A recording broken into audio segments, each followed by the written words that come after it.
Estamos ao Estamos vivo. ao vivo. Queridos, graça e paz, boa noite para quem nos acompanha a partir de Angola, boa tarde para quem nos acompanha aqui a partir do Brasil.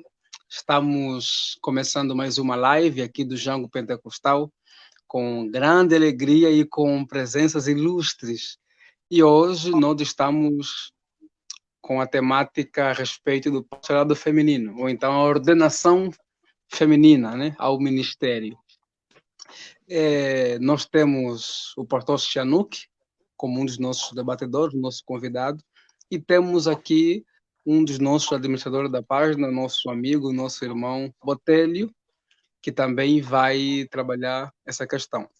Esclarecendo, o pastor Sihanouk vai defender uma perspectiva com relação a uma visão positiva, digamos, igualitarista, né? E o Botelho vai defender a visão complementarista. Está certo?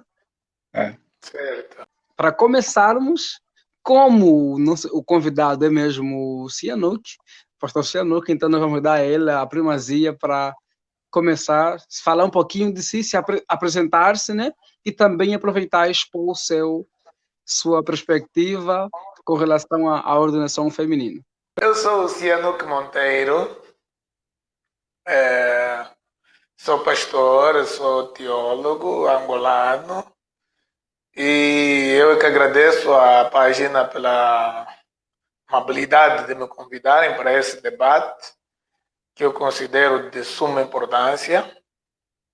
A princípio, eu defendo o pensamento, se não estou em erro, é de Anselmo, né? Toda a verdade é verdade de Deus. Então,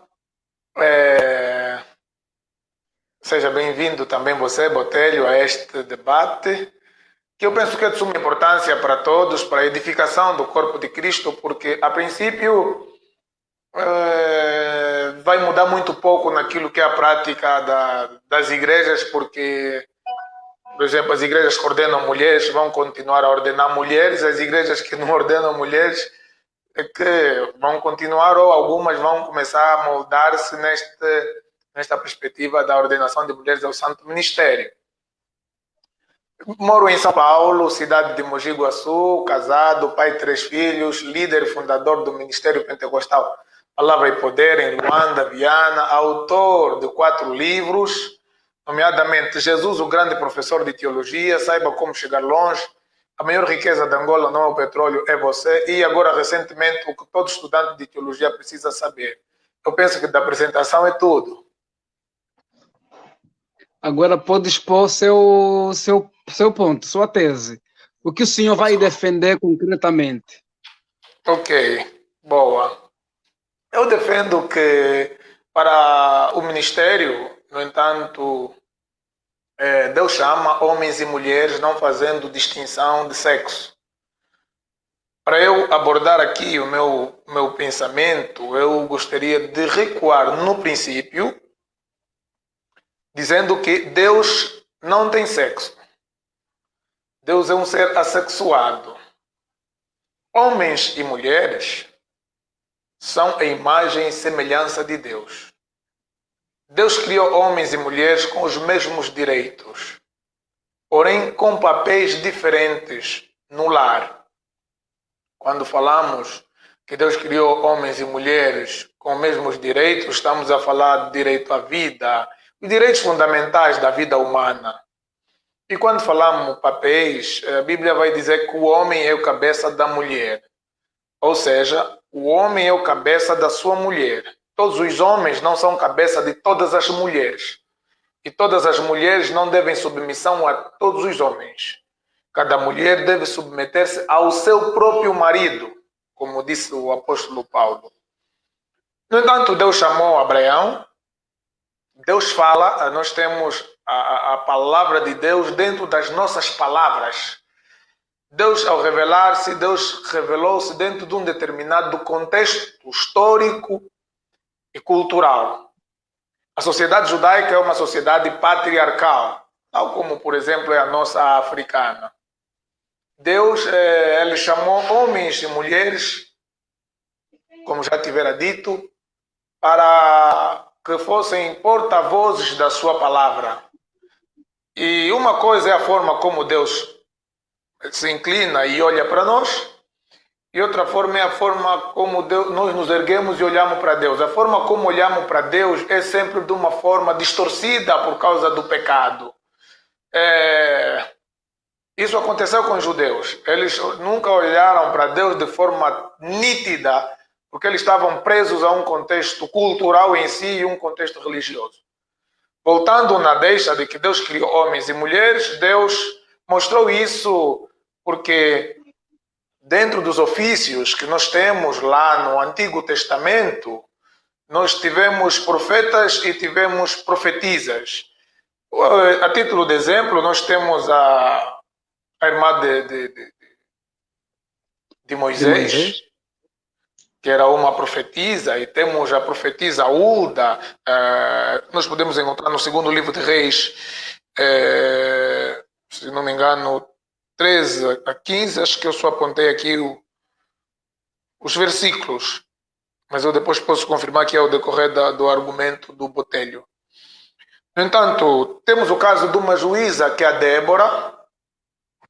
No livro de Juízes, capítulo 4, Deus usa a Débora para julgar o povo de Deus e então libertá-lo da servidão e do domínio de povos pagãos. No entanto, no Novo Testamento, nós temos os irmãos que são, dentro desse contexto judaico, ainda continuam presos aos dogmas da sua própria religião. E temos, por exemplo, o caso de Paulo, que fala ao livro de Coríntios que a mulher esteja calada na igreja. Fazendo um estudo no contexto histórico e cultural, nós vamos ver que a igreja ainda adotava aquele sistema das mulheres estarem sentadas em lugares separados dos seus maridos. Daí que as mulheres interrompiam o culto com perguntas em voz alta aos maridos, o que fazia com que o culto fosse bagunçado. E, no entanto, Paulo aconselha as mulheres a ficarem caladas na igreja, e se tiverem alguma pergunta sobre algum ponto que não entenderam durante o culto, perguntassem em casa aos seus maridos e não atrapalhassem o culto com perguntas que podiam ser feitas em casa. Daí que muitos pensam que Paulo diz que a mulher deve estar em silêncio. Se essa premissa for verdadeira, então todas as igrejas estão erradas, porque as mulheres não ficam em silêncio na igreja. Elas cantam, elas pregam, elas fazem, não ficam em silêncio. No entanto, o ponto que eu estou aqui a defender é este. Já que nós somos pentecostais, Deus batizou-nos com o Espírito Santo, e o batismo com o Espírito Santo ele foi sem distinção, não sem exceção. Ou seja, quando Deus diz, e será que nos últimos dias derramarei do meu Espírito sobre toda a carne? A palavra toda a carne aqui não é toda sem esta exceção. Por quê? Porque tem pessoas que não receberam. Toda não significa toda. Ou seja, Pilatos não recebeu, Herodes não recebeu, os incrédulos, os Caifás, Anás não receberam.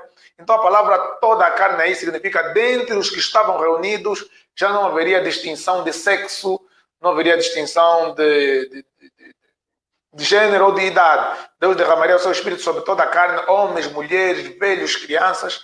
E somos nós agora os porta-vozes de Deus, homens e mulheres. E o objetivo pelo qual Deus batizou a sua igreja com o Espírito Santo é revestir, para que então pudessem exercer o ministério do sacerdócio universal.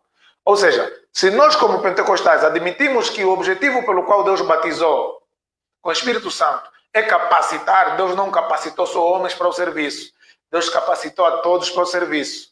E se nós admitimos o sacerdócio universal, ou seja, que todos nós somos hoje sacerdotes, que estamos diante de Deus para poder falar com Deus e para poder ministrar em nome desse Deus, eu não vejo por que haver distinção entre sexo, porém eu digo que a mulher não deve exercer domínio ou controle total sobre homens, não. Mas as mulheres podem estar debaixo da ordenança, debaixo do ministério, para poder exercer o seu ministério. A minha deixa que eu vou usar durante todo o meu debate é o seguinte: o trabalho vale muito mais que títulos. Existem mulheres com muito mais cabedal, muito mais garra na obra do que muitos de nós homens. Eu sou líder do ministério, abri um ministério, eu conheço mulheres que fizeram obras muito mais excelentes e abrangentes. E se nós somos pentecostais, o Israel Miranda estuda muito bem o movimento pentecostal, sabe da história do casal norte-americano que levou o evangelho pentecostal em Angola, e não só em Angola, em Moçambique tiveram outras mulheres que levaram a Assembleia de Deus, por exemplo. Se nós tivéssemos para invalidar o trabalho das mulheres diante, por exemplo, da morte do marido do casal que levou o evangelho, o ministério pentecostal em Angola, e se tivéssemos que invalidar o trabalho dessas mulheres, eu acho que nós não estaríamos aqui para contar história. Nós somos fruto do trabalho evangelístico de muitas mulheres. Daí que eu vejo que quem dá o ministério é Deus e quem ordena o ministério são os homens. Eu penso que essa é a minha introdução. O resto eu vou falar depois. Obrigado. Perfeito. Obrigado, pastor. Só para ajudar, quando eu levantar esse telefone aqui, é para dizer que o seu tempo está terminando. Perfeito? Percebi logo. Obrigado. Mano Botelho, consigo. Tenha primazia e tempo todo seu. Ok, deixa só colocar o meu tempo aqui para controlar-me, senão... Paz a todos, a princípio. É um prazer estar aqui nesse painel de discussão com o pastor e podermos falar desse assunto de extrema importância. Eu acho que é de muito importante diante do contexto em que nós nos encontramos, a saber, com o grande florescer do movimento progressista, como, por exemplo, o movimento feminista. Acho que tópicos do gênero são realmente necessários a serem debruçados, e por que não debruçá-los de diferentes visões e diferentes ângulos para sabermos como podemos coadunar as coisas ou entender melhor as coisas, né? O pastor acabou de fazer a sua apresentação, a princípio congratulá-lo, uma apresentação muito, muito bonita, sobre o igualitarismo. Eu, por outro lado, vou estar aqui a fazer uma apresentação e uma defesa, uma apologia do complementarismo, né? Eu acho que quando nós falamos da questão de ordenança feminina, a ordenança feminina toca, pelo menos, né?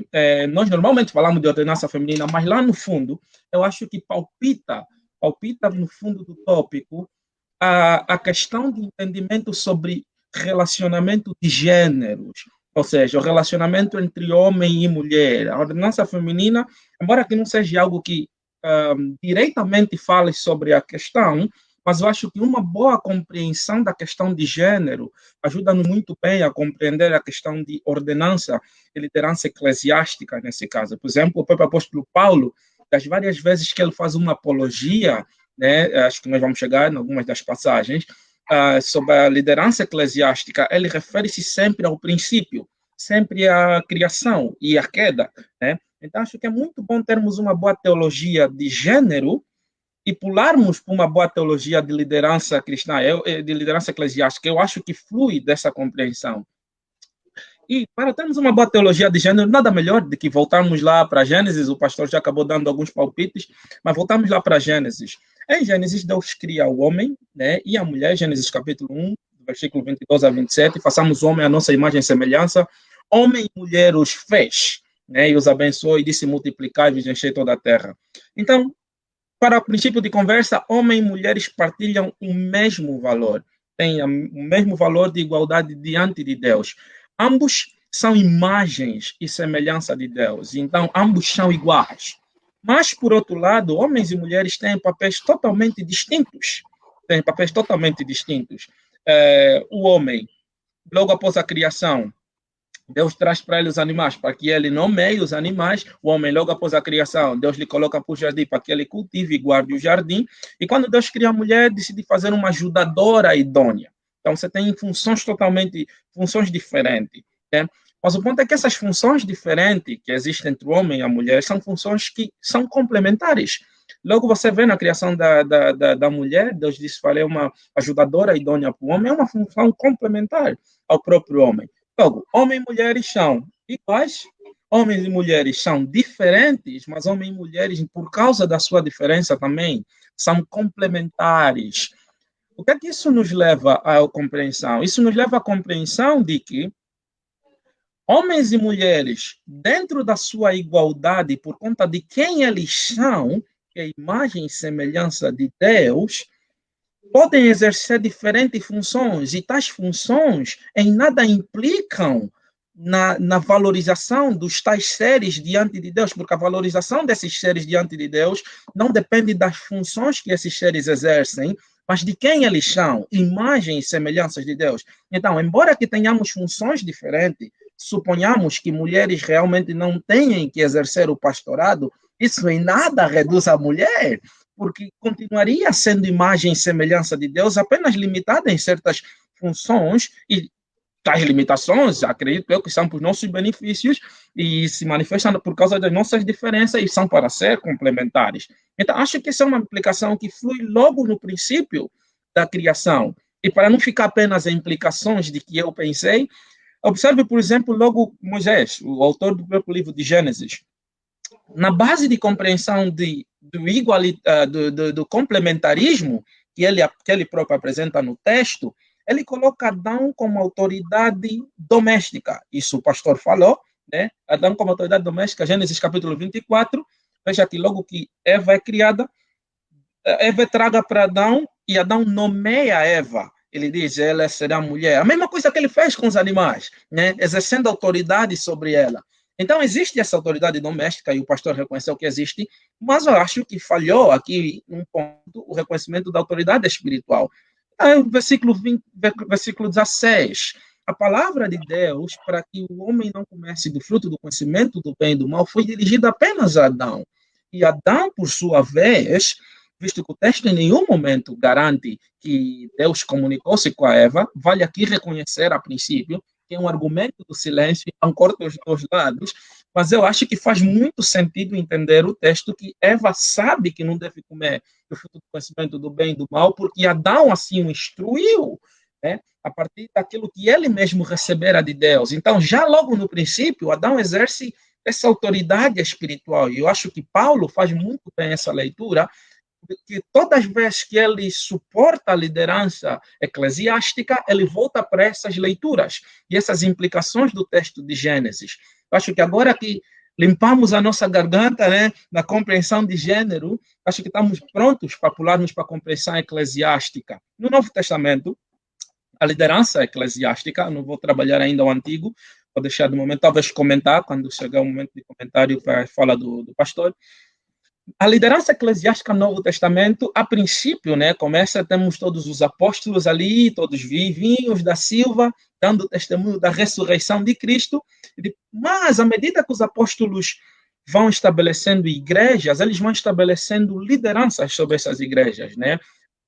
Vão estabelecendo aquilo que são palavras intercaladas, né, interchangeables, são palavras que podem ser usadas como sinônimos, acho que assim. Anciões, eles estabelecem anciões, estabelecem pastores, estabelecem presbíteros ou bispos, né? Mas todos esses são overseers, são a liderança da igreja, são o corpo de liderança da igreja, né?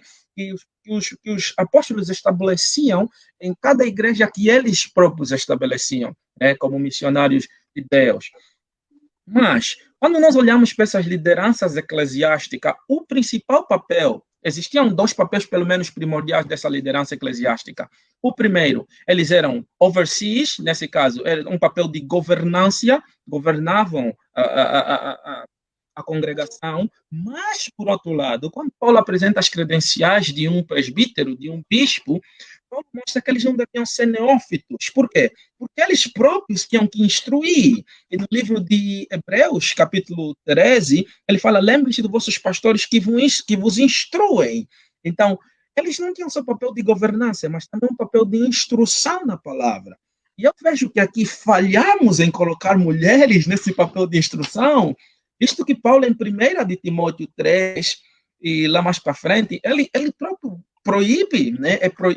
É claramente estipulado que a mulher não pode ensinar, que a mulher não pode ensinar na igreja. Depois talvez vamos trabalhar melhor essa passagem, eu acho, lá mais para frente.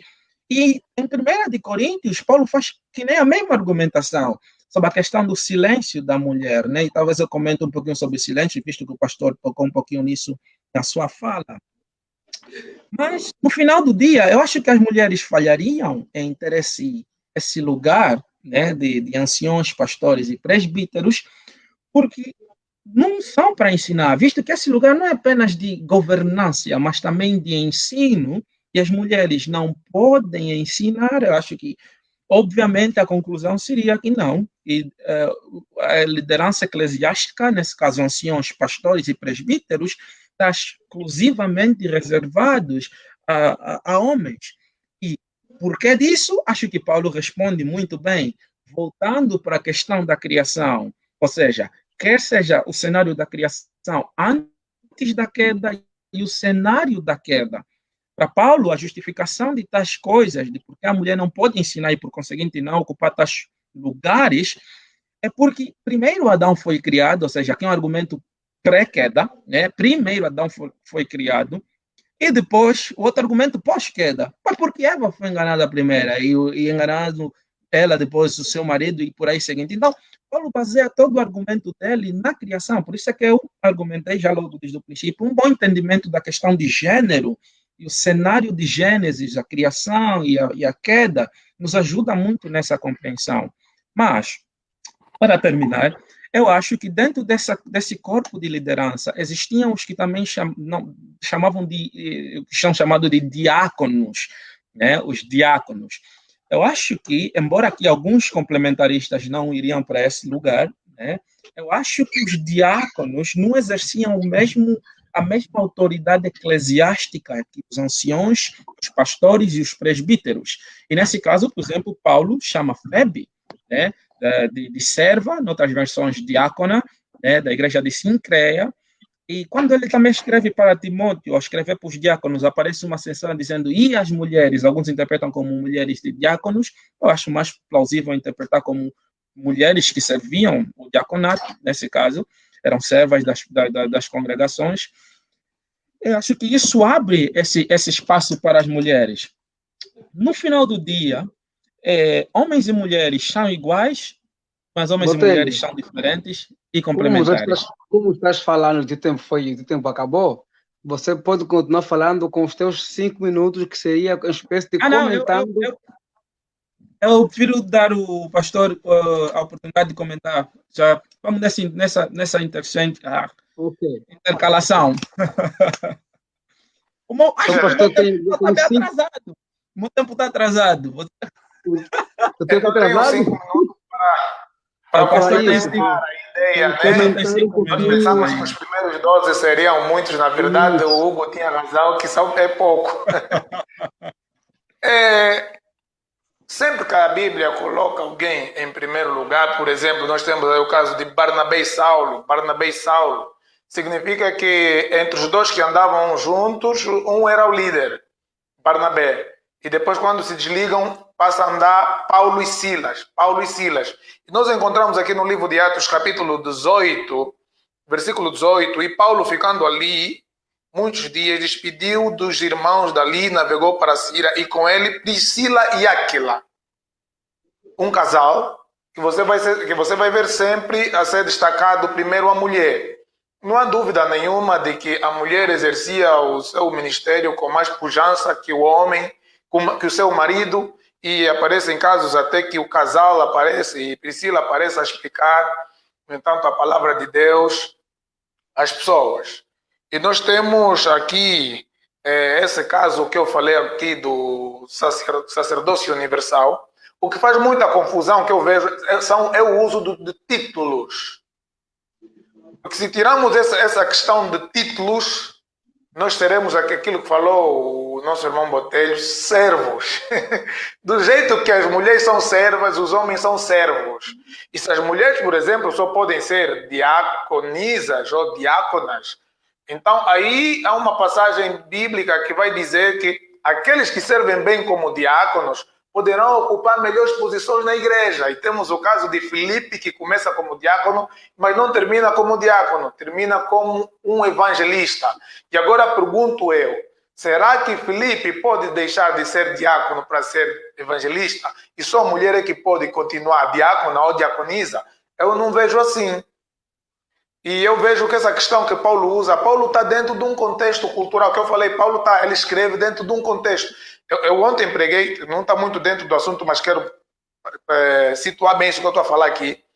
A questão de quando Pedro teve, Atos 10, quando Pedro teve um arrebatamento de sentido, e ele veio um lençol com animais quadrúpedes que Deus havia proibido, e Deus falou, Pedro, mata e come.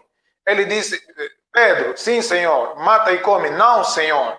Ou seja, Pedro reconhece que estava falando com seu Senhor, mas a força da tradição e da cultura em si, em que Pedro estava preso, não permitia com que ele obedecesse o Senhor, embora ele sabia que devia obediência total ao seu Senhor. O mesmo não aconteceu com Pedro, acontece com Paulo e muitos outros. Quer dizer, Deus fala-nos dentro dessa cultura judaica.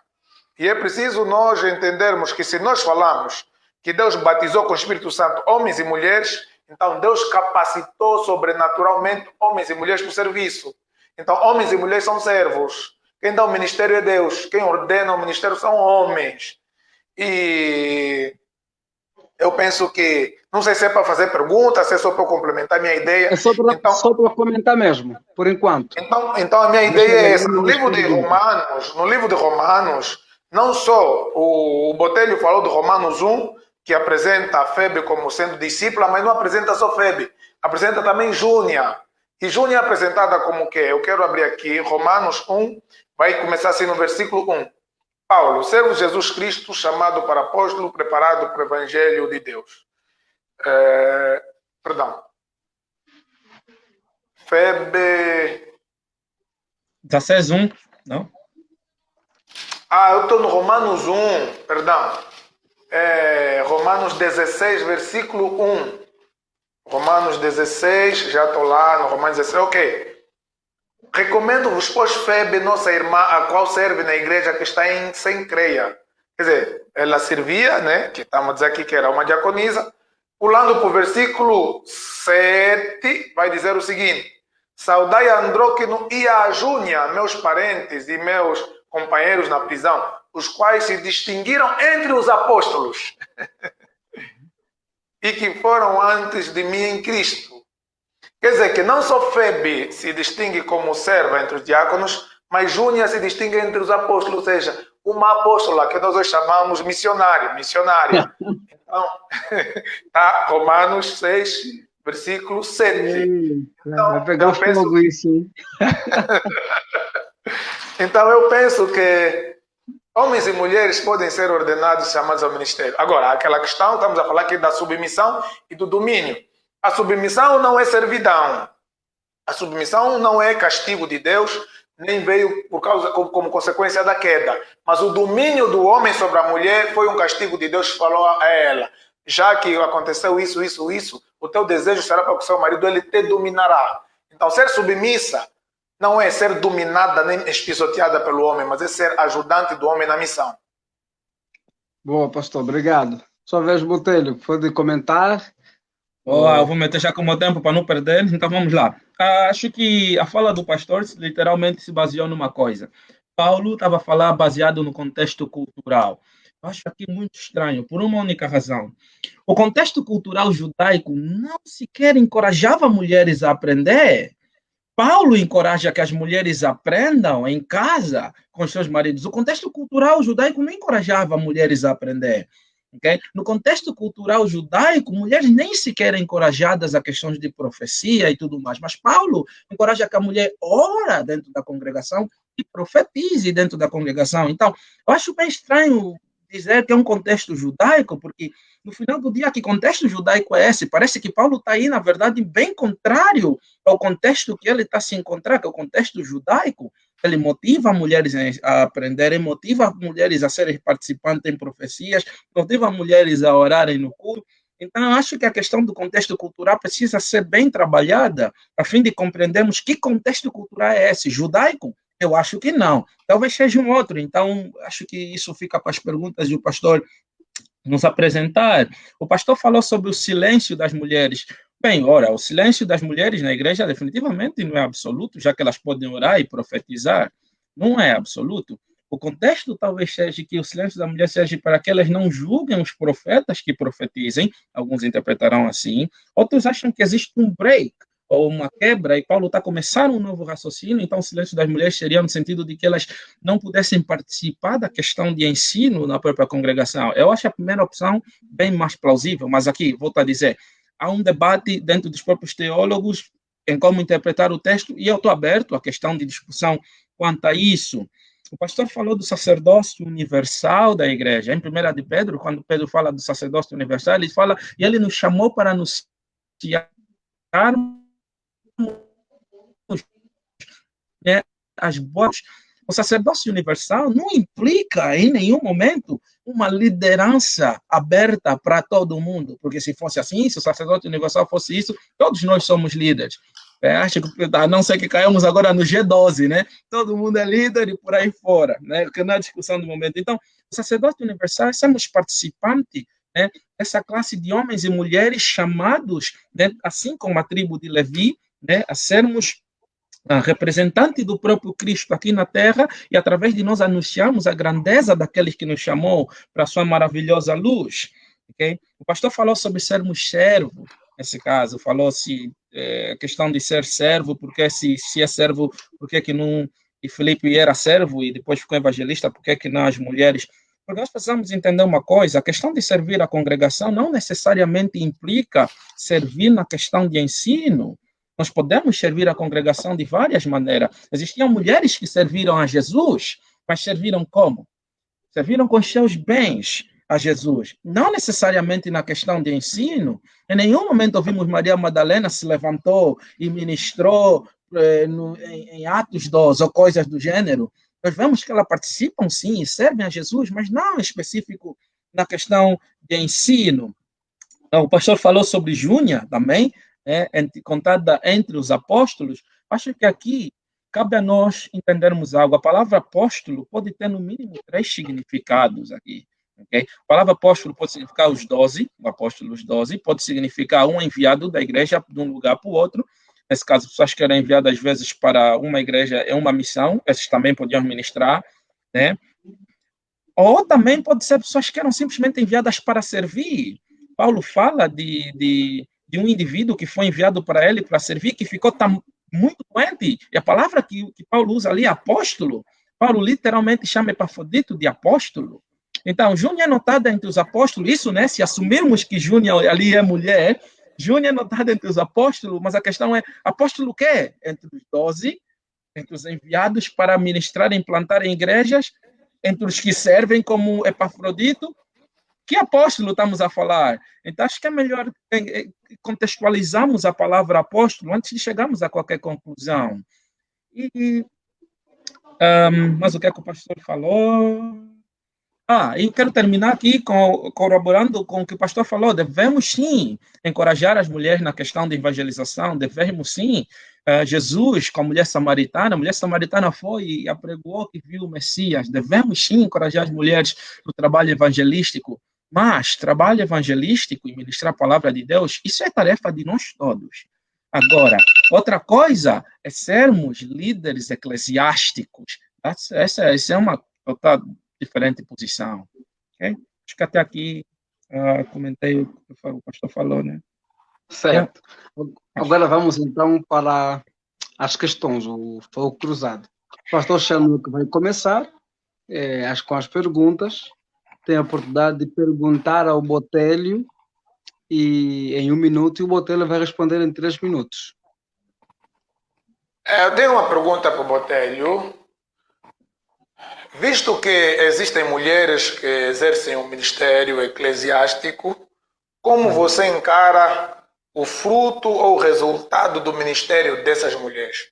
É reprovado por Deus? Não é aceito por Deus? É rejeitado por Deus? 3 minutos, né, Israel? 3 minutos. Ok, aqui o meu tempo começou. Bem, primeiro eu gostaria de dizer uma coisa. Nós precisamos, pelo menos eu acho, que quando nós tratamos da palavra de Deus, nós devemos tratar das questões de formas objetivas.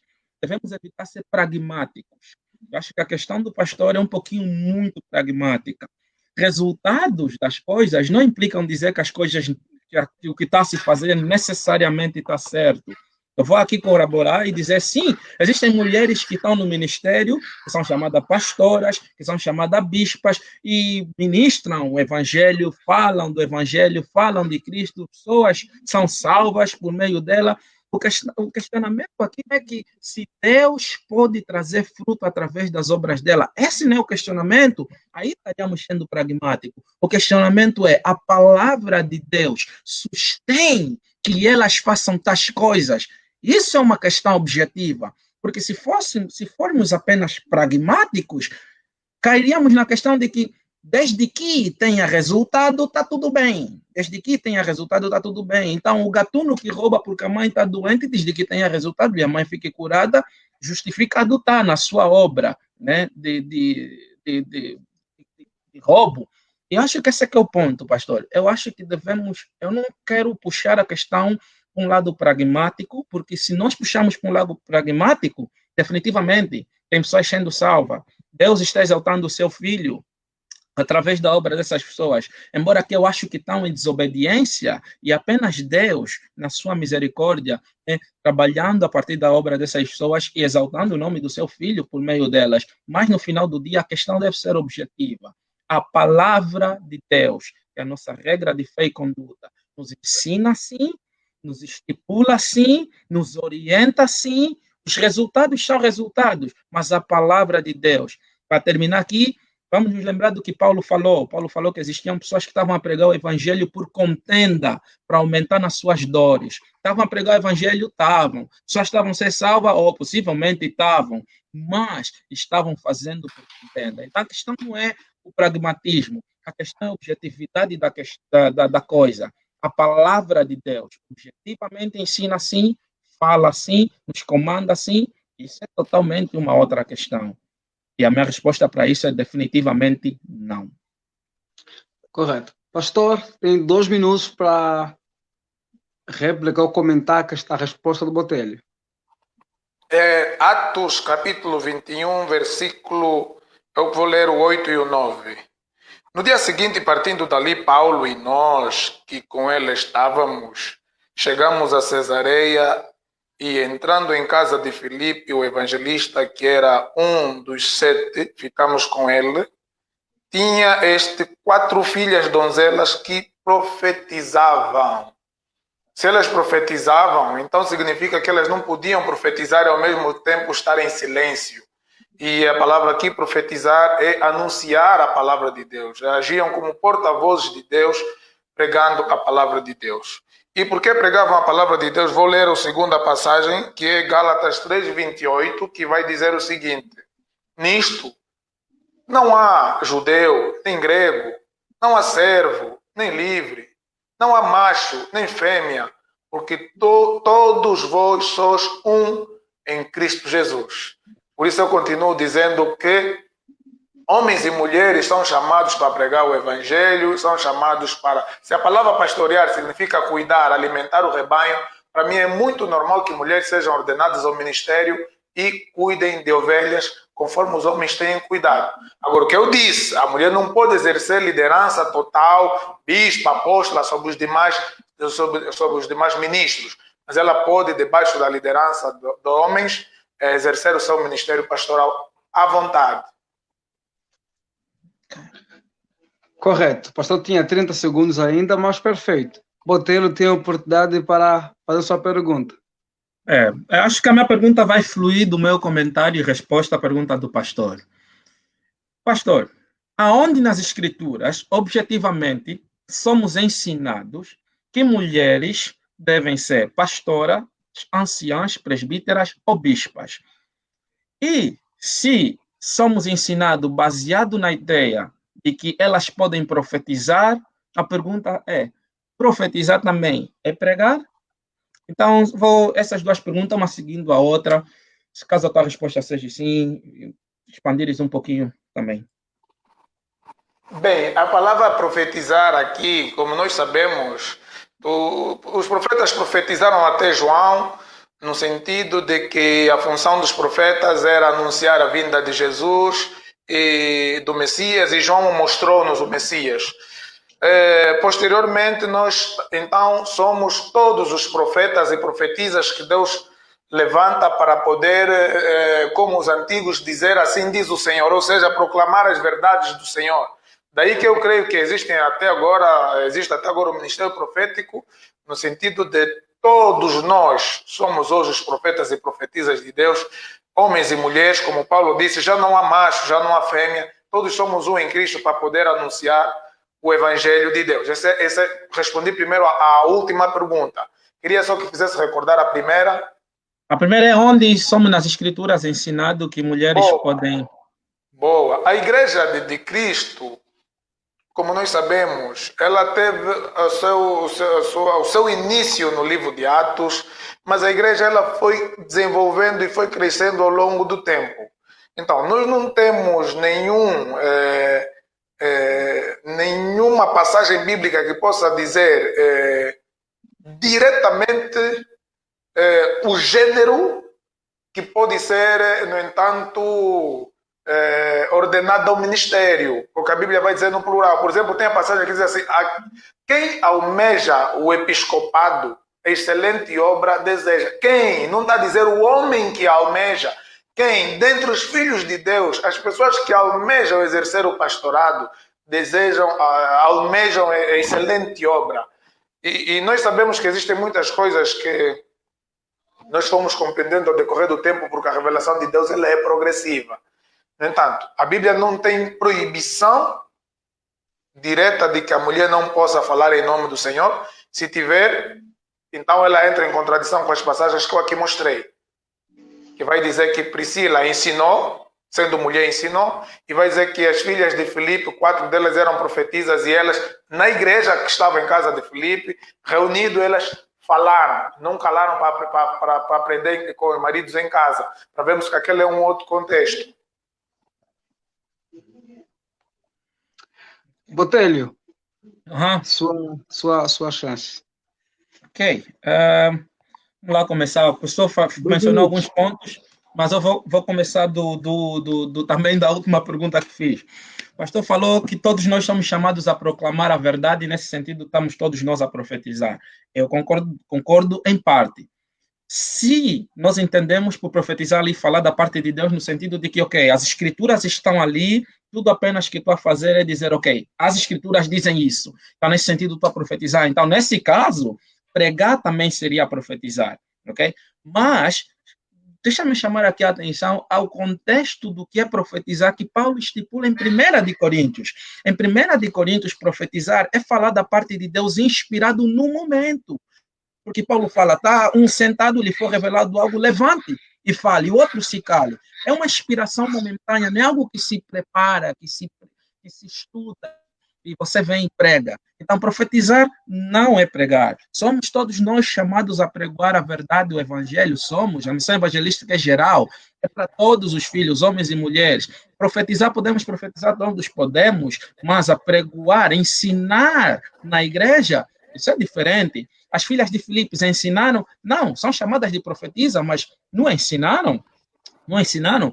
Pode ser profetisas, são profetisas no sentido de que profetizaram inspiradas no momento sobre as coisas. Priscila ensinou? Sim, Priscila ensinou, mas vê o contexto. Ensinou em um contexto particular. Apolos, ela e o marido dela ensinaram em um contexto particular. Mulher pode ensinar em um contexto particular. A questão é aqui mulher ensinar como liderança eclesiástica. Porque Paulo fala que mulher pode ensinar outras mulheres, as mais jovens. Eu não acho que isso seja apenas questão de vida, de ser submissa e tudo mais, mas também pode ser questão teológica, filosófica, por que não? Então, eu acho que o pastor, nesse caso, não vejo que o pastor tenha base suficiente para o caso que ele está apresentando, então eu acho que continua forte o caso de que, sim, as escrituras não têm nenhum lugar um endorso para o ministério feminino. Ok. Pastor, sua oportunidade para perguntar. Mais uma pergunta para o Botelho. Certo. Como o Botelho vê o caso de Hulda e Débora, que sendo mulheres e dentro de um contexto cultural, são usadas por Deus, uma para profetizar, outra para exercer juízo diante do povo de Deus, com homens presentes naquele contexto. Certo. Vou meter aqui o meu 3 minutos.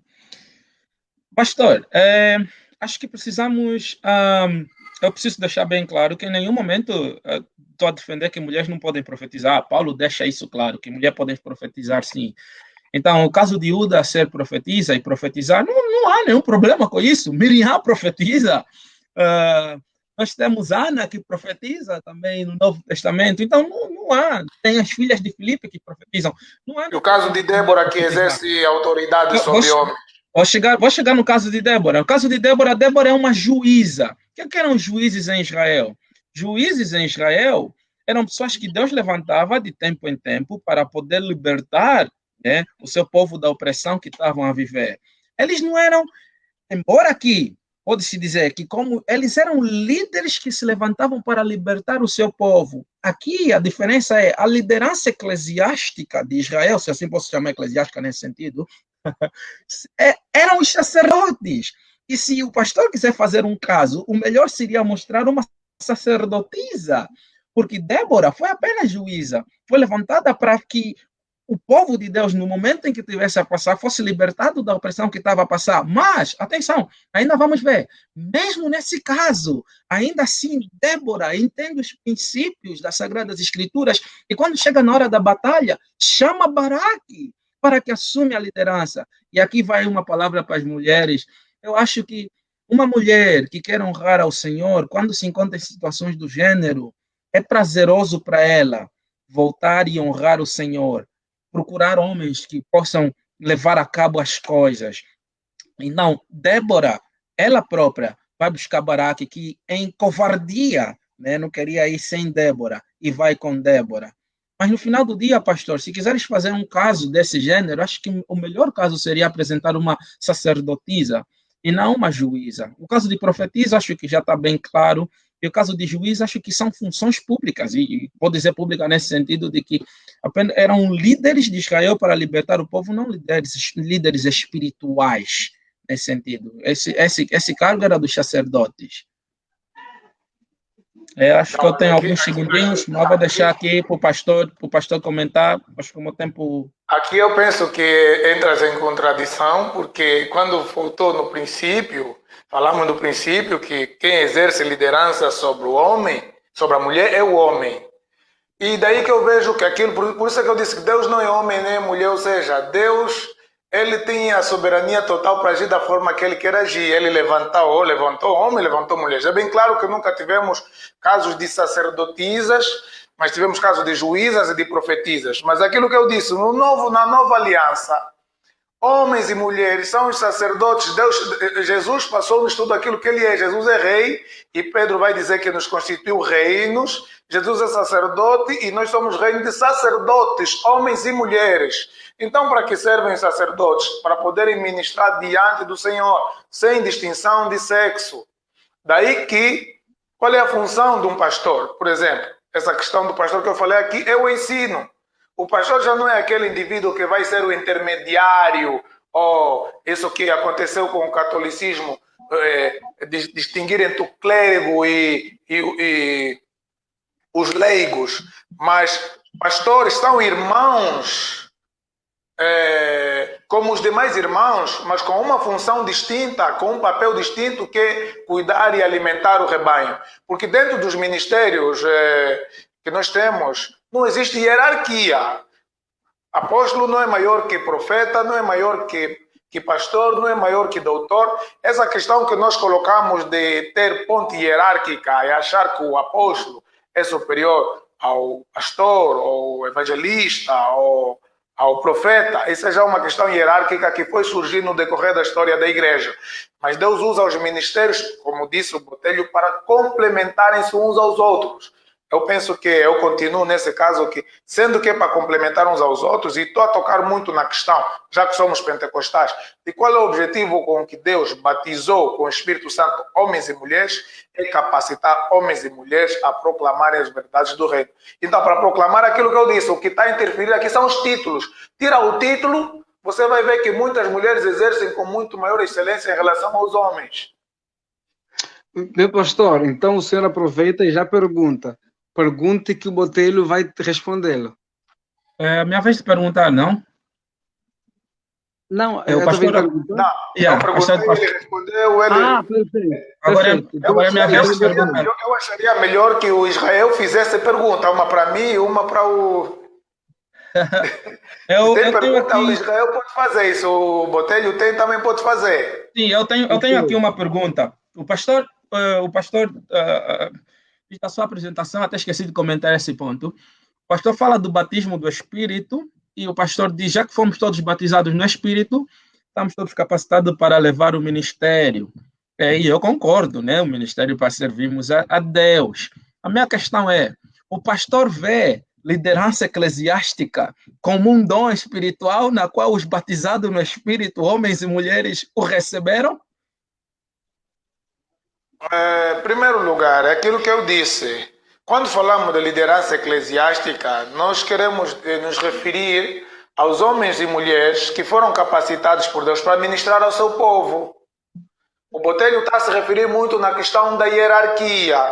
Essa questão da hierarquia foi surgindo no decorrer da história da igreja. Se vemos no livro de Atos dos Apóstolos, os dons complementavam-se uns aos outros.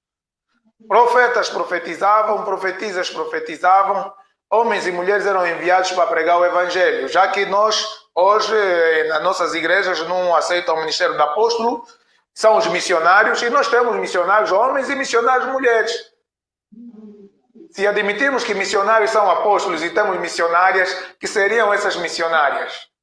Aí eu penso que o machismo entra assim de mansinho, o machismo entra aí de mansinho. Porque hoje você pergunta, por exemplo, na liderança eclesiástica, que vai dizer que já não existem apóstolos, porque apóstolos eram aqueles que andaram com Jesus, mas que hoje apóstolos são os missionários. Então, será que uma pergunta para o Botelho, será que só devíamos ter homens como missionários? E se homens e mulheres podem ser missionários, não seriam eles dois apóstolos? Ok, eu vou responder. Botelho, calma só um pouquinho. O pastor, como está respondendo a sua pergunta, ele conclui a resposta dele e essa pode ser já a pergunta do pastor para o Botelho. Perfeito? Já é a minha pergunta. Eu quero... então o Botelho pode responder. Pode comentar a resposta dele ainda. E depois responder a pergunta dele. Em comentário à resposta do pastor sobre a questão do batismo no Espírito, os dons espirituais e por aí fora, acho que deve ficar algo bem patente e claro. Dons espirituais não são. A liderança eclesiástica não é um dom espiritual. Eu tenho um dom de pastorado, eu tenho um dom de ser bispo. Não. Liderança espiritual não é dom. Líderes eclesiásticos podem sim, são pessoas que têm dom ou podem ter dons, né, das variedades segundo o Espírito quiser distribuir. Mas não é uma condição necessária para que alguém seja líder eclesiástico. Então, quais são as condições necessárias? Já que o dom espiritual não é, então, nesse caso, quais são as condições? Paulo deixa muito claro, ser marido de uma mulher, ok? Não mulher de um marido, mas marido de uma mulher, ok? Que maneja bem a sua casa, ou seja, uma liderança na sua casa. A não ser que existe um Evo, ok, mas tem que ser líder da sua própria casa. E todos esses requerimentos que Paulo vai deixando para Timóteo sobre quem deve ser bispo, não tem como serem cumpridos por mulheres, apenas por homens. E a outra condição é o ensino da palavra, e aqui eu vou bater na mesma tecla. Não tem como eu enxergar a mulher como bispa e tudo, pastora, porque o ensino da palavra, Paulo deixa muito claro, não é permitido que a mulher ensine. Então, as pessoas podem ter variados dons espirituais e distribuído de variadas maneiras segundo o Espírito assim o fizer, mas ter dom espiritual não é uma condição para que a pessoa ascenda à liderança eclesiástica. Em nenhum momento é. Somos todos batizados no mesmo Espírito, somos, participamos da mesma herança, participamos, mas nem todos nós temos essa regalia de Botelho, a sermos. pergunta foi: mulheres podem ser missionárias? Sim, eu vou responder a pergunta agora já, estava só a comentar na resposta. Quanto à pergunta, eu acho que precisamos deixar também claro que a palavra apóstolo pode ser compreendida de diferentes maneiras. Mulheres podem ser missionárias? Sim, claro que mulheres podem ser missionárias.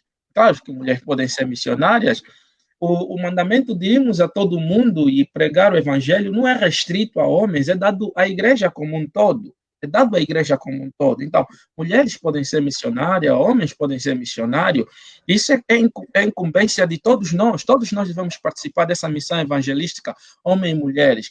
Mas aqui a questão não é se mulher pode ser missionária, porque ser missionária não imputa uma liderança eclesiástica. Não é uma liderança eclesiástica. Ser missionário, você não é líder eclesiástico.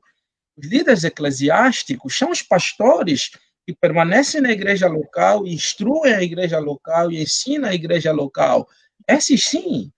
Então, eu acho que... Ele quer dizer, por exemplo, se uma mulher for enviada para uma determinada... Se uma mulher o pastor vai comentar já quando ele terminar.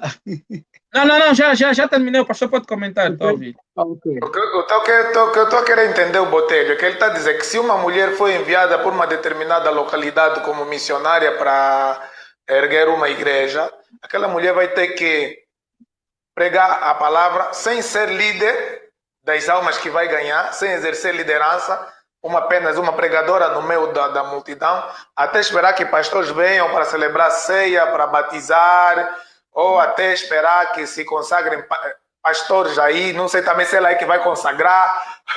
Para mim é complicado isso. Para mim, uma mulher que é enviada pela igreja, repare que eu não estou aqui a querer dizer que por exercemos o sacerdócio universal, é a Lagardé, cada um vai. Não, a igreja envia e ela vai com aquela missão que lhe foi incumbida pela igreja, começa a igreja, batiza as pessoas e depois dela batizar as pessoas, por exemplo, ela pode celebrar a Santa Ceia à vontade. Porque, de acordo com o argumento do Botelho, há restrição, já que ela não pode exercer liderança eclesiástica.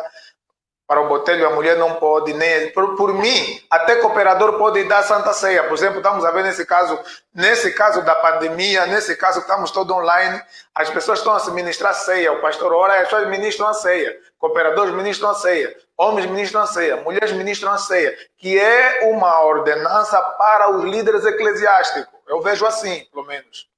Ok. Acho interessante o ponto do pastor, mas acho que eu tenho que fazer a minha pergunta, mas antes bem de fazer a minha pergunta... Fazer a minha pergunta ou...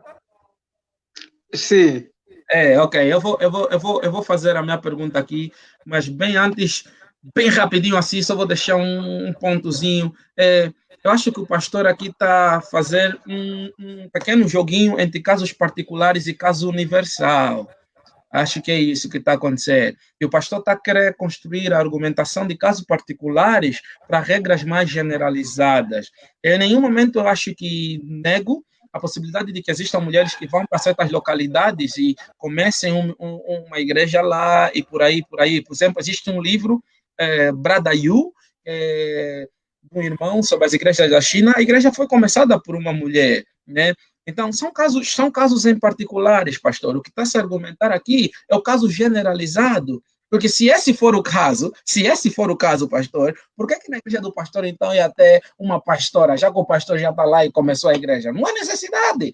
Vocês ser pastoras quando forem lá, ministrar a palavra das missões. Então, eu acho que é isso que está acontecendo aqui. Eu estou a fazer um caso generalizado e não quero focar nesses casos particulares, porque nesses casos particulares, definitivamente, fazer o quê? Se ele é que está lá, se ele é que está a instruir, ok? Mas eu estou a tentar focar nos casos generalizados.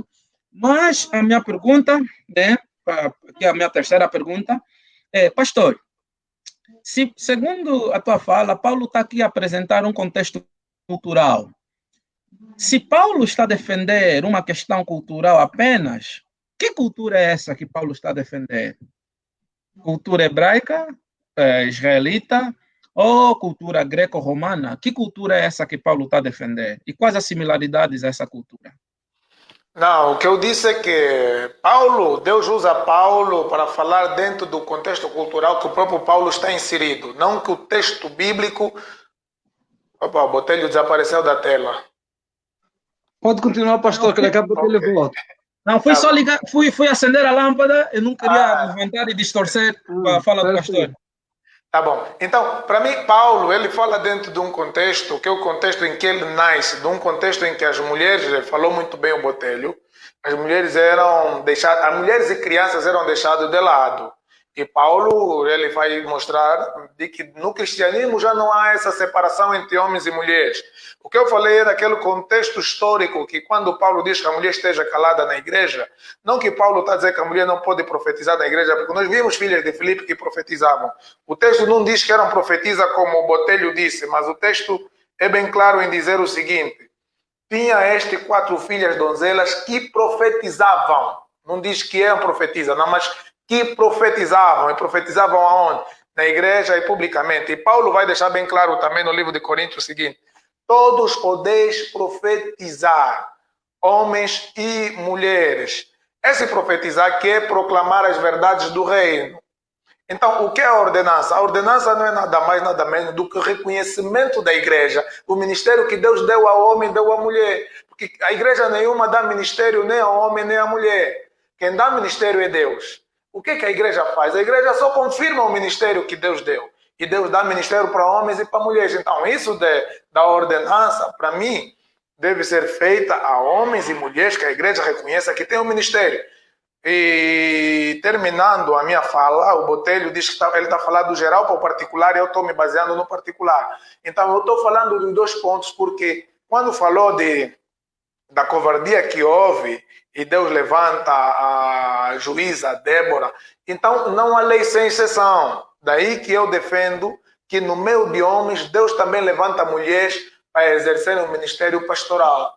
Que na verdade é o quê? Não é ser a ponte entre Deus e os homens, mas é ser aquele que cuida da alma e alimenta pregando a palavra de Deus. Nós temos na Bíblia mulheres que pregaram a palavra de Deus. Ok. Vou comentar aqui a resposta do pastor. Só meter tempo para eu não... Desculpa, está só aqui a meter o tempo para eu não me perder e levar... Ok. A minha pergunta para o pastor foi qual é o contexto cultural que Paulo estava a defender. E o pastor disse o contexto cultural que ele cresceu. Há muita ambiguidade entre o que Paulo está a apresentar e o contexto que ele cresceu. Primeiro, o contexto cultural que ele cresceu não motivava mulheres a aprenderem. Paulo motiva mulheres a aprender. Okay? Contexto cultural que Paulo cresceu, os homens cobriam a cabeça, né, com o lenço para orar. Paulo fala, o homem que cobre a cabeça desonra. E por aí vai. Então, você acho que não se nota essa compatibilidade. Parece que Paulo está a trazer algo diferente, algo novo, e não algo da cultura que ele está inserido. Porque essa motivação para as mulheres aprenderem, essa motivação para as mulheres orarem ao público, as mulheres profetizarem ao público, não se encontra no judaísmo do tempo de Paulo. Então, eu não acho que isso seja uma questão cultural. E se falarmos que é uma cultura greco-romana, seria bem o extremo, bem o contrário, porque nela as mulheres é que eram as sacerdotisas, as mulheres é que faziam todas essas coisas, e Paulo vem e lhes coloca o tapo na cabeça e mulher não prega, e não pode, né? Mulher não ensina, nesse caso, em 1 Timóteo, que proíbe a mulher de ensinar. Então, acho que não tem aqui um pano de fundo cultural. Acho que muito mais do que pano de fundo cultural, Paulo está nos trazer a palavra de Deus. E como Paulo está nos trazer a palavra de Deus, ele diz que aquele que se considera espiritual, né, e que entenda que aquilo que falo é da parte de Deus, ok? Então, eu não acho que seja um contexto cultural. E o pastor, há tempo já, o pastor está a usar a passagem, se não me engano, em Gálatas, Efésios, né, que já não... A gente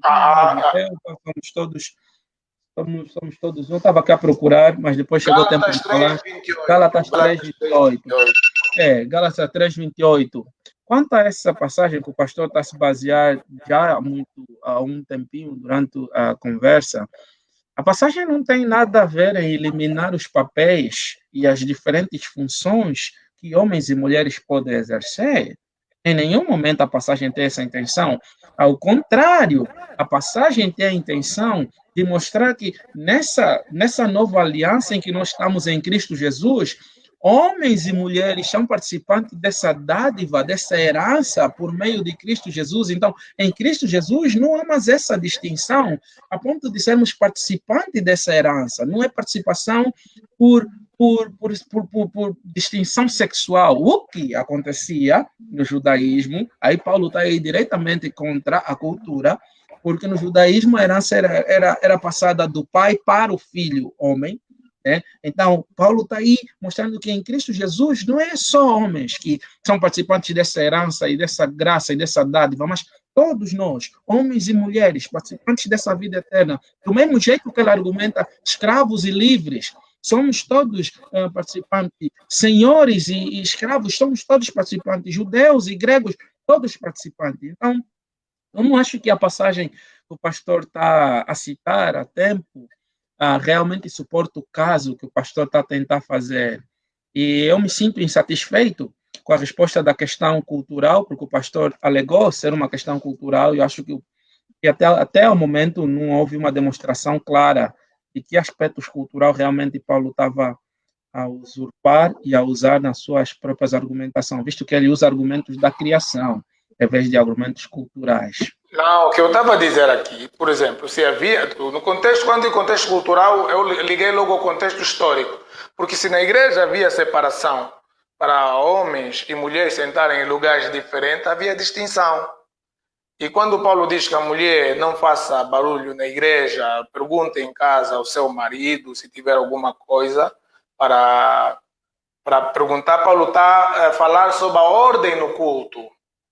E o texto-chave que eu usei aqui, já que eu falei tirando os títulos, é esse de Atos 21:9, que diz: tinha 4 filhas donzelas que profetizavam.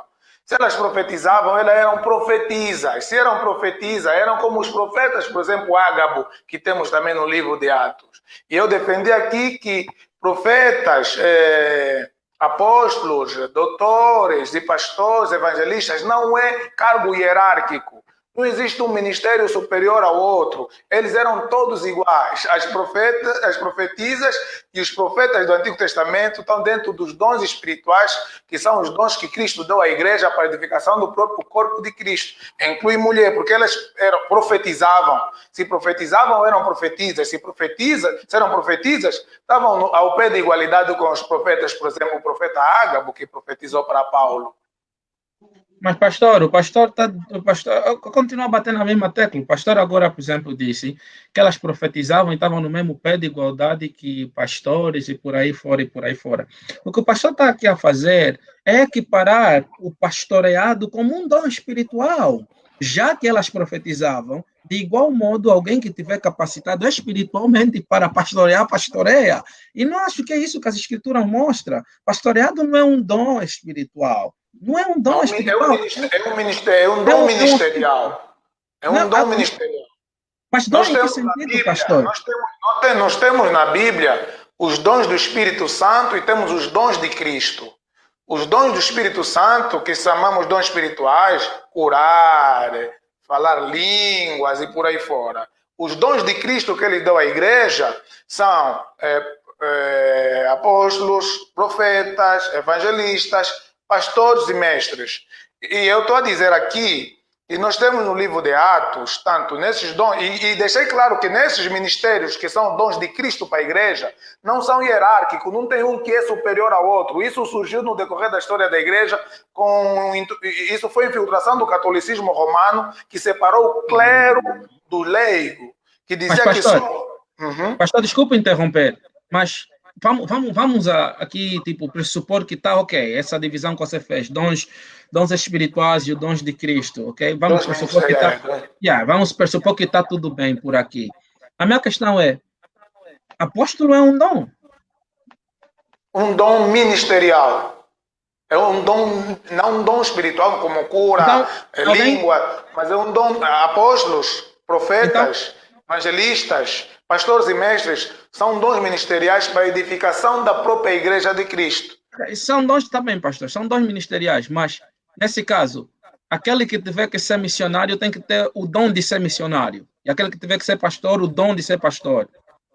É Não, isso que eu mas estou então entendendo? o dom, não, quando digo dom de ser pastor, o dom é o quê? É uma capacitação sobrenatural para exercer um determinado serviço, para a edificação do próprio corpo de Por que Cristo. Paulo não fala, por que Paulo então não fala dessa capacitação que o pastor está falando quando, por exemplo, fala do presbitério para Timóteo? Ele fala de outras características e menciona a característica como tem que não ser neófito, governar bem a sua casa, não dado a outras coisas, mas em nenhum momento ele menciona tem que ter o dom, porque se for assim, como é que nós descobriríamos então as pessoas que têm tais dons?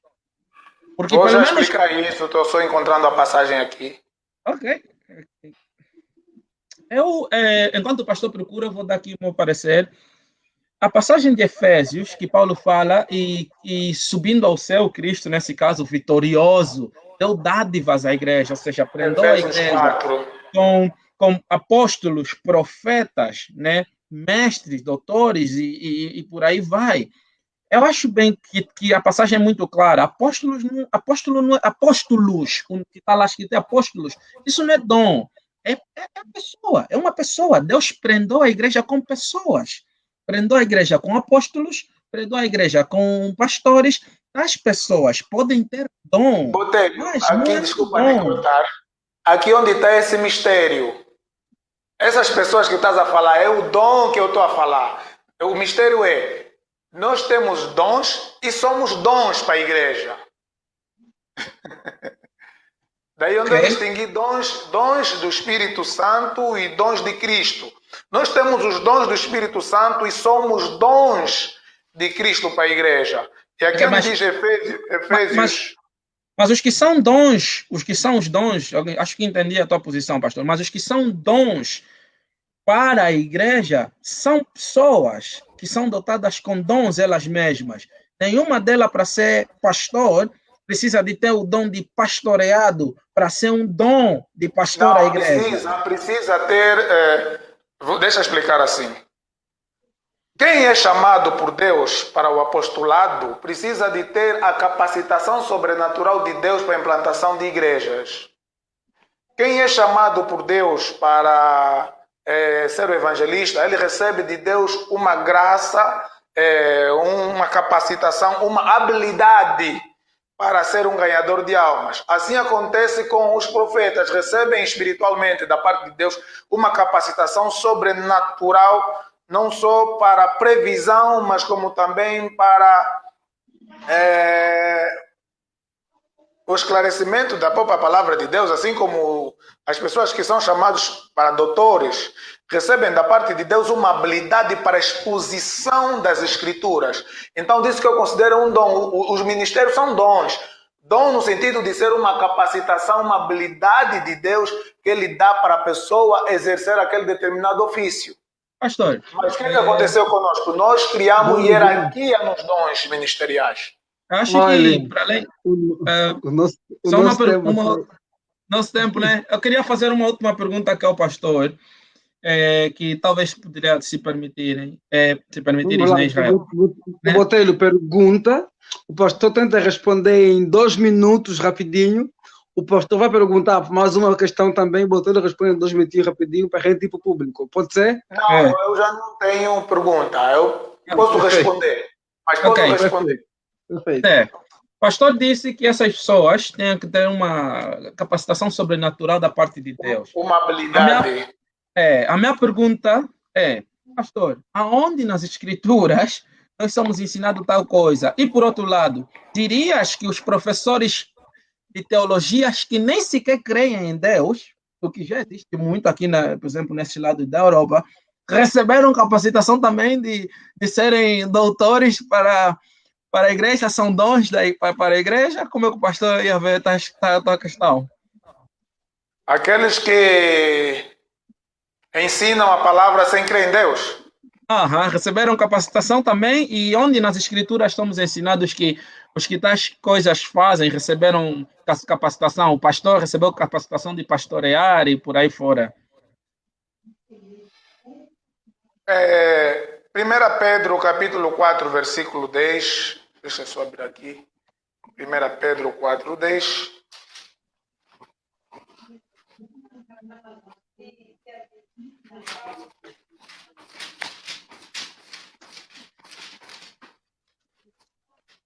Primeira Pedro 4:10 vai dizer o seguinte: cada um administre aos outros o dom como o recebeu, como bons dispenseiros da multiforme graça de Deus. E se alguém falar, fale segundo as palavras de Deus. Se alguém administrar, administre segundo o poder de Deus dá, para que em tudo Deus seja glorificado por Cristo Jesus, a quem pertence a glória e o poder para sempre. Amém. Então aqui está a dar a resposta, está a dizer que cada um administra aos outros o dom como recebeu. E isso que estamos a fazer. Aquilo que eles faziam, administravam aos outros o dom como receberam. Agora, é claro que existe o dom espiritual e existem habilidades mentais. Uma pessoa tem habilidade natural para desenvolver a sua intelectualidade, entender a Bíblia, é estudante de teologia, entender a Bíblia a nível mental. Mas essa pessoa não tem da parte de Deus um dom espiritual, porque aquilo que ele prega mentalmente não desceu ao seu coração, ele não tem um coração regenerado, logo ele não recebeu o dom da parte de Deus. Existe, e isso é possível.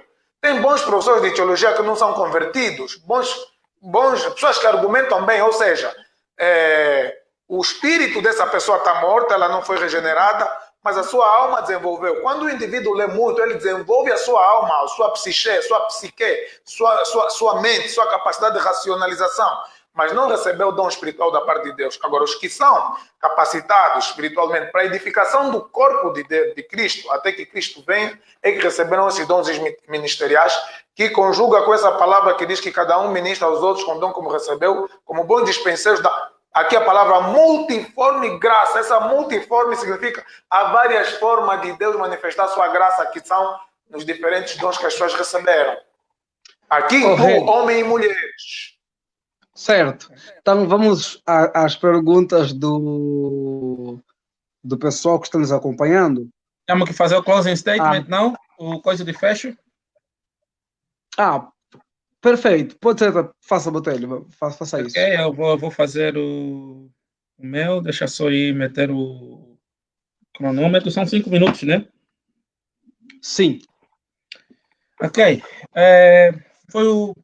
Primeiramente grato pela presença do pastor e pela conversa que tivemos. Foi realmente muito bom.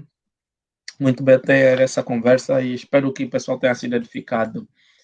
Em conclusão, continuo defendendo e acho que ficou claro o complementarismo, que homens e mulheres são iguais em valores, visto que são imagens de Deus, mas isso em nada definha eles em nada são definidos em valor se exercerem funções diferentes. E nesse caso, eu acho, entendo pelas escrituras, que a função de pastoreio, de overseer, de presbítero ou de bispo ou de ancião está estritamente restringido ao homem, né, para o homem. Embora que somos em Cristo Jesus nova criatura e não há distinção, sim, não há distinção de homens e mulheres no que tange a salvação, não há distinção no que tange a recebermos dádivas de Deus, não há distinção a sermos herdeiros dessa dádiva preciosa que é a vida eterna em Cristo Jesus.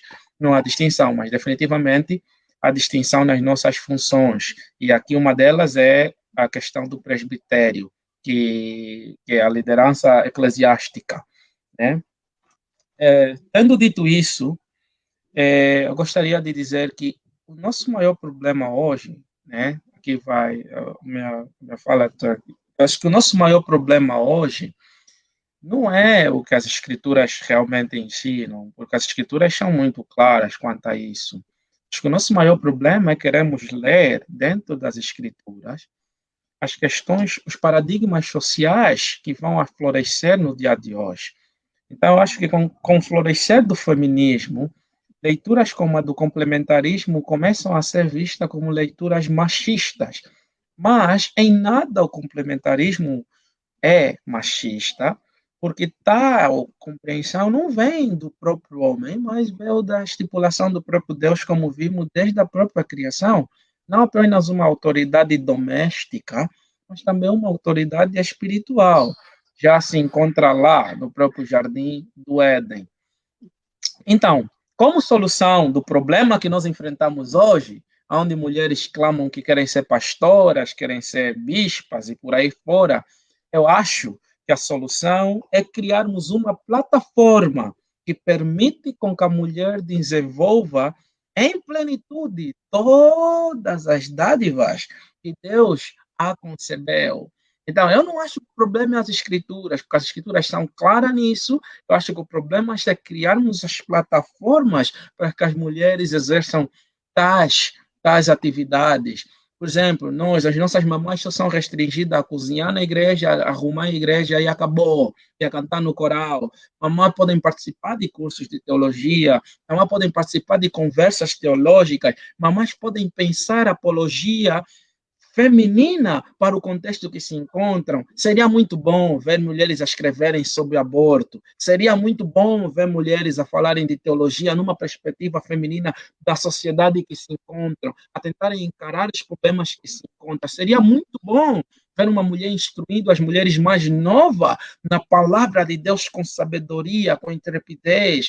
Seria muito bom observar essas coisas. O que acontece é que nós não temos plataforma que sustente tais atividades. Então, a minha sugestão é que as igrejas precisam, sim, criar plataformas que sustentem as atividades, mas para isso não precisamos desobedecer às sagradas escrituras, não precisamos andar em desobediência à palavra de Deus. Podemos fazer isso sem que as mulheres sejam pastoras, bispas, ou presbíteras, ou anciões. Precisamos apenas criar essa plataforma.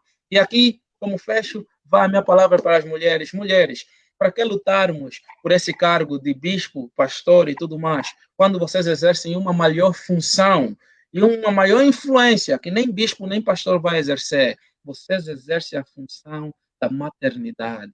Vocês nos educam na nossa terra-idade. Que maior influência poderia um outro ser humano ter, senão a dádiva que vocês têm? Então, pastores e bispos influenciam, e muitos deles apenas quando estão na igreja, mas vocês não. Desde a nossa infância, vocês são as nossas maiores influências. Por que não usurpar dessa teia de atuação que o próprio Deus vos deu e exercer nela a vossa maior influência e o vosso pastoreio para a vossa família e para os vossos filhos? Ok? Sua palavra final, pastor, antes das perguntas do público.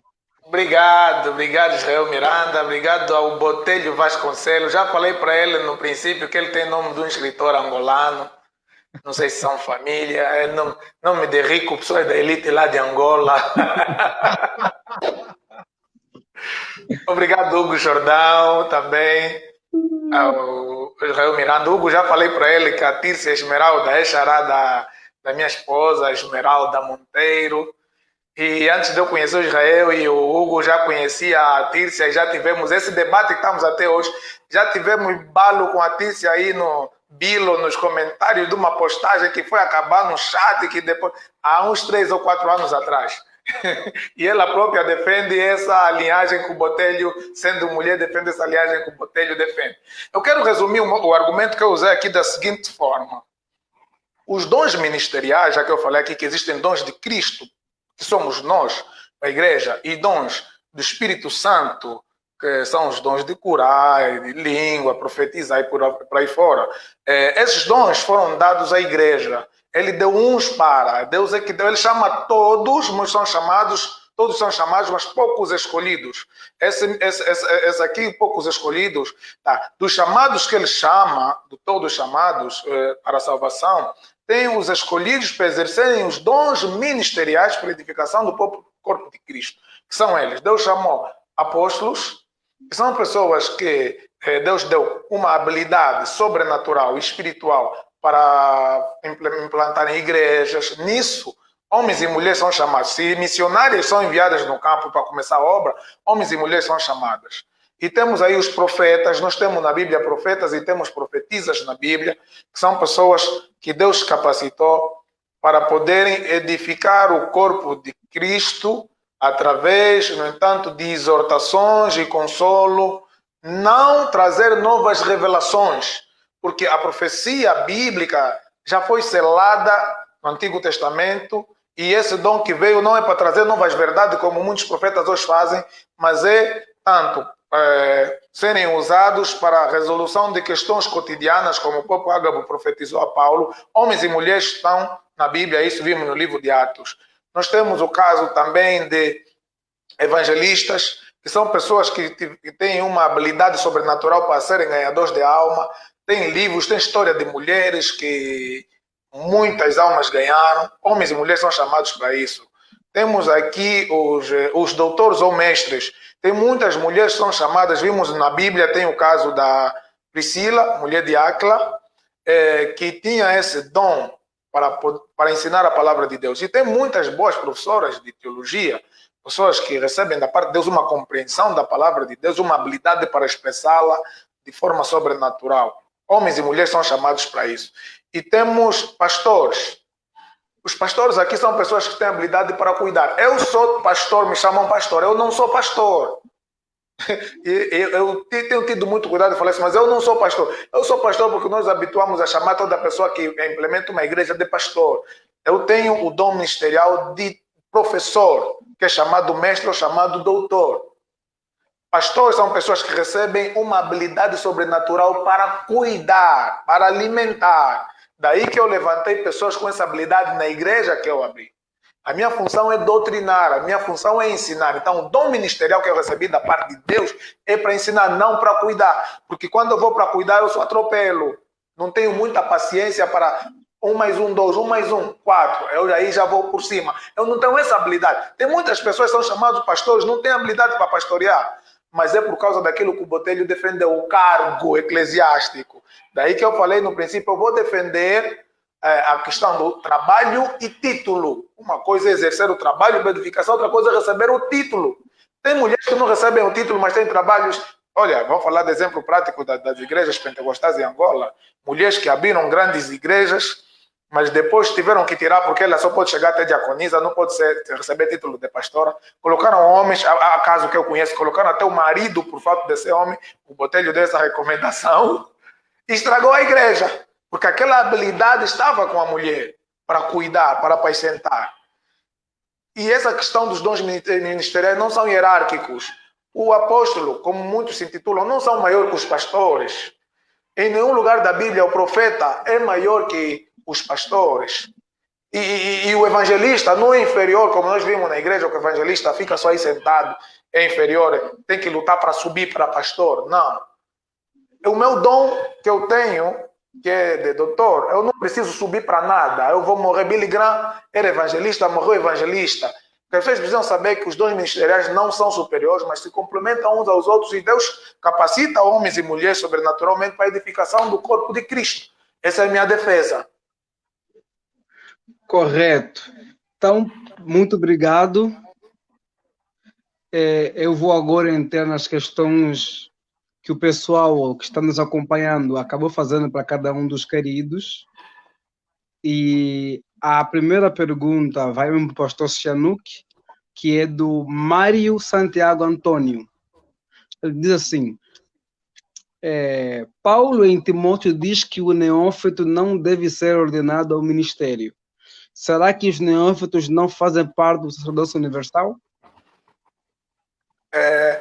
Todos os crentes em Cristo Jesus são chamados para exercerem o sacerdócio universal. Mas agora, o ministério é o exercício do dom ministerial, Paulo acautela que não deve ser um recém-convertido. Por quê? Porque a pessoa não tem estrutura. É mesmo o nome que nós damos, por exemplo, ancião. O ancião na igreja é o mais velho, é alguém que tem muito tempo de cristianismo, é alguém que tem exemplo, é como chamamos no Conselho da República, os conselheiros do presidente. Então, os anciãos são aqueles que vão dar conselhos, são pessoas maduras, idôneas na fé. Então, o que acontece? Paulo aconselha que não deve ser um recém-convertido, consagrado ao ministério, para que ele não caia no erro de Satanás. Isso pode ser para homem, pode ser para mulher.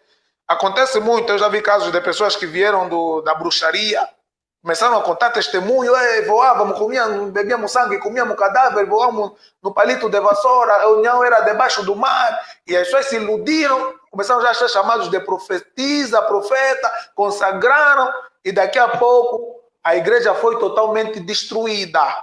Então Paulo diz que não seja um neófito para não incorrer no pecado de Satanás, que diz do princípio já pecou contra Deus por causa do excesso de formosura ou da formosura que Deus colocou nele. Então uma pessoa que é nova na fé, que não tem estrutura, não tem cabedal no evangelho, atribuir a ele um cargo ministerial é homicídio para a própria pessoa. É nesse sentido que eu respondo essa pergunta aí. Ok. Uma para o Botelho. Mano Botelho, o Costa está a perguntar o seguinte. Botelho, se uma mulher quiser fazer missão em uma região não alcançada, onde nenhum homem quer ir com ela, como ela deve proceder, visto que se fosse ela seria a líder? É isso que eu disse naquela hora, na minha fala. Eu estou aqui a argumentar para casos gerais, para casos genéricos. Nós, por exemplo, hoje vemos liderança feminina não em lugares não alcançados. Nós vemos liderança feminina na cidade, onde tem uma igreja ao lado já. Então, não é uma cidade que não está minada do evangelho.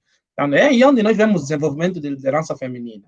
Mas eu também frisei que definitivamente existem casos particulares, como o caso que ele está apresentando aqui, é um caso bem particular, onde a mulher quer ir, né, e ministrar a palavra de Deus, mas chega lá, ela por si só ministra a palavra de Deus e as pessoas se convertem e aí vai ter que ocupar o cargo de liderança. Eu acho que isso é um caso particular porque acho que a resposta no momento para esse caso particular, visto que ela é a única que está lá, que conhece a palavra de Deus, que é instruída na verdade e que está a instruir a outros, a resposta seria, por que não? Sim, acho que essa é a única solução que se tem no momento. Mas isso é um caso particular, é um caso bem particular. E ainda que esses casos aconteçam, essa é a minha particular recomendação. Quando tais casos aconteçam, se vou aqui seguir o exemplo dele, né? Porque no meu caso, a minha recomendação seria, se a mulher for, por que não que a igreja envia ela e um irmão também? Né? Ou em resposta à necessidade da irmã que está lá, envia um irmão. Mas visto que o caso que o irmão apresentou aqui, nenhum homem quer se disponibilizar ali a ir, então acho que o que deve acontecer é que ela mesma toma regalia por esse pequeno período de tempo até que ela até que se estipule, nesse caso, uma liderança eclesiástica, né? Até que se estipule uma liderança eclesiástica. Eu acho que essa seria a minha solução para esse cenário particular. Mas volto a frisar, esse cenário particular não expressa o que realmente estamos a ser aqui, o que está a ser aqui debatido, porque o que está a ser aqui debatido são casos gerais, são igrejas que estão na cidade, tem 20, 30 igrejas na cidade, mais que 40, acho que mais de 200 igrejas em Luanda, e temos pastoras, apóstolas, bispas, não faz sentido se é para se desenvolver num cenário missionário. Então, mas acho que essa é a minha resposta para o caso particular como é que é o nome dele? Só para Costa. Essa é a minha resposta para o Costa. Perfeito. Uma outra pergunta, ainda do Mário, para o pastor Cianucci, que estava se referindo aos apóstolos, a dons. Mas apóstolo é o dom para a implantação da igreja? Ou seja, todos que abrem várias igrejas são apóstolos?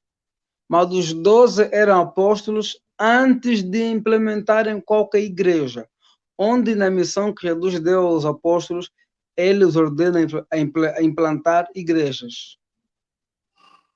Aí, posso responder já? Pode, pastor. Então, eles começam como discípulos e terminam como apóstolos. A palavra apóstolo significa enviados. Enviados para implantar igrejas, que no nosso sentido agora está em erguer templo. Não só no sentido de erguer templo, mas apóstolo no sentido de ter aqueles apóstolos, os 12, foram comissionados, todos eles foram chamados de apóstolos porque foram enviados. Agora, o dos dons ministeriais é uma habilidade que Deus dá às pessoas para poderem fazer missões. Daí que nós hoje consideramos que quem são os apóstolos atualmente? São os missionários. Porque hoje, se formos olhar para a realidade das nossas igrejas, os apóstolos é que é um indivíduo que abriu uma igreja bem grande, se dá título de apóstolo e coloca pastores sobre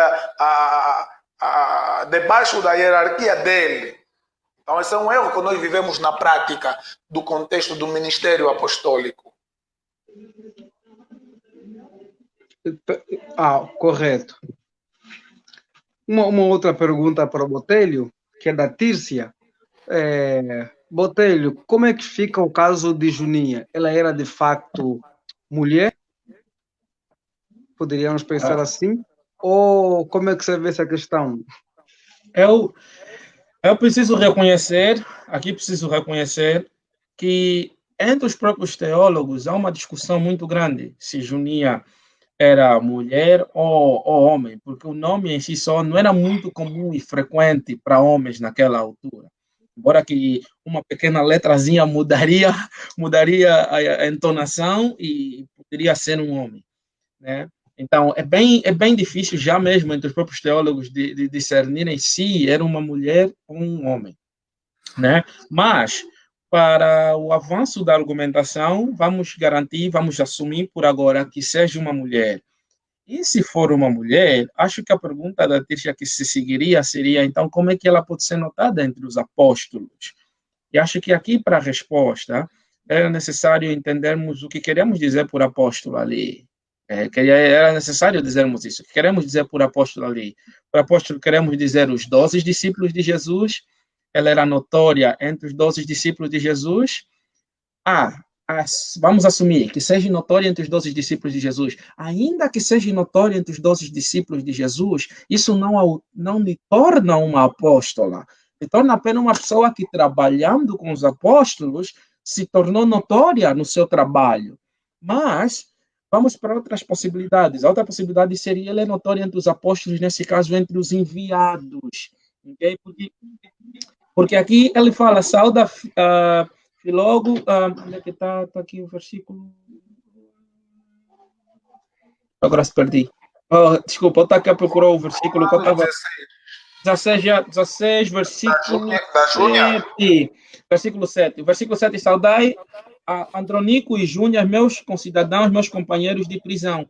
Então, a outra possibilidade seria entender que eles são notórios entre os apóstolos. Nesse caso, apóstolos receberia o sentido de emissários ou missionários. E visto que ela é citada com Andrógenos, né? Então, esse Andrônio, entende-se que provavelmente seja um casal. Então, esse casal se tornou notório entre as pessoas que eram enviadas pela igreja. É uma possibilidade. Mas, no final do dia, ainda que seja uma mulher, em nada o texto aqui garante que ela é apóstola.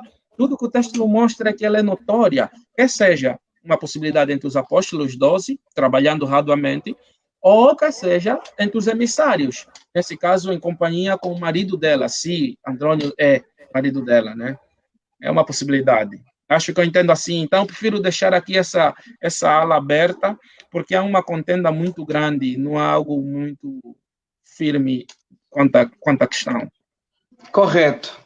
Tem um irmão que perguntou se, por acaso, se a mulher pudesse ser ordenada no ministério pastoral. Botelho já respondeu, nesse caso é não, até porque o Botelho é complementarista, e o pastor Chanuque diria que sim, porque ele é igualitarista. Você que entende, como o tempo já foi embora, vamos acabar não respondendo mais, nosso querido irmão. Uma última pergunta, que é para os dois praticamente, manos, podem dar uma pequena explicação sobre Filipenses 4, 2, 3? Se vocês estiverem com a Bíblia ali, por favor. Quanto mais objetiva da resposta, eu agradeço, porque o tempo foi embora. Esteja bem pouco prolixo, por favor. Filipenses 4. Filipenses 4, 2, 3. Uhum. Paulo aqui fala de... Exorto que... Eu vou ler o texto para nós entender melhor. Exorto-vos dia e exorto Sintique a terem o mesmo pensamento no Senhor. Sim. E a ti, fiel Cisigo, peço-te que as acolhas. São pessoas que em conjunto lutaram comigo pelo Evangelho, juntamente com Clemente e os meus restantes colaboradores, juntos, cujos nomes estão no livro da vida. Aqui volta a frisar. Paulo está aqui a pedir que esse indivíduo, Sinzico, acolha essas duas mulheres que batalharam com Paulo no Evangelho. Agora, batalhar com Paulo no Evangelho não significa que essas mulheres eram pastoras ou presbíteras ou anciãs ou coisas do gênero. Eram pessoas que colaboraram com Paulo no trabalho missionário que Paulo estava a levar a cabo, visto que ele está a escrever para a cidade de Filipe, uma cidade missionária que ele passa por lá. Então, é uma cidade que agora está sendo atingida por essa constrição, por essa tristeza. E Paulo os quer motivar, os quer encorajar. Então, Paulo se lembra dessas pessoas que trabalharam com ele no Evangelho e pedem que acolham as pessoas, porque trabalharam arduamente com ele no Evangelho. Então, não vejo nenhum problema em olhar para esse texto. Não acho que esse texto corrobora a ideia de que elas eram bispas ou pastoras. Paulo apenas recomendando que elas sejam acolhidas pelo árduo trabalho que elas fizeram pelo Evangelho, juntamente com ele. Perfeito. Vale lembrar, evangelizar é para todos nós. Eu penso que, não sei se o Botelho percebeu bem a questão do irmão. Acho que ele não associou a nossa conversa, mas ele quer uma compreensão exegética do texto. E o texto que está a dizer aí é reconciliação entre duas irmãs que estão em brigas. Estão em desavença. E deixa eu só entender a pergunta de outro jeito. Filipenses capítulo 4, 2. Diz assim, rogo... Eu acredito que fazer uma exegese na live é desafiador, né? Não, mas eu sou uma explicação aqui dessa expressão. Rogo, Paulo ele está a implorar, rogo a Evódia e rogo a Sintique que sintam o mesmo no Senhor. Ou seja, Paulo não quer, onde tem mulher tem sempre aquele disse, aquela disse, o outro disse, tem sempre fofoca, discussão, discórdia. Onde tem homens também, porque o próprio Paulo e Barnabé se desentenderam. O que nós entendemos aqui na divisão entre Barnabé e Paulo é que homens de Deus cheios do Espírito Santo podem se desentender. Como eles se desentenderam e se dividiram. O mais importante que não deve haver é o que há hoje nas igrejas, é que se os homens partem por caminhos diferentes, tornam-se inimigos, só pelo facto de não irem pelo mesmo caminho. E Paulo aqui roga a Evódia e roga a Sintique que eles sintam mesmo no Senhor. E peço também a ti, meu verdadeiro companheiro, que ajude essas mulheres que trabalharam comigo no Evangelho e com Clemente e com os outros cooperadores, cujo nome está no livro da vida. Ou seja, Paulo vai aconselhar aos homens de Deus para que possam evitar essa contenda no meio delas e possam ter elas o mesmo sentimento no Senhor. Perfeito. Estamos agora encerrando. Agradecer. Muito obrigado, pastor Chianuque, por sua disponibilidade. Obrigado, eu que agradeço. Botelho, mano, muito bom tê-lo aqui e ouvi-lo e estar conosco. Deus em Cristo abençoe os senhores. É muito bom saber que podemos contar com vocês para outros diálogos, outros debates. E aproveitar para dizer que na terça-feira teremos mais uma live, inclusive com a participação do pastor Chianuque, falando sobre pentecostalismo e legalismo. E a todos que nos acompanharam, Deus abençoe, muito agradecido, é sempre muito bom tê-los conosco. Terça-feira estaremos juntos novamente, partilhe com outras pessoas, estamos juntos. Um abraço, fiquem todos na paz do Senhor Jesus. Amém. Um abraço, Deus abençoe a todos vocês.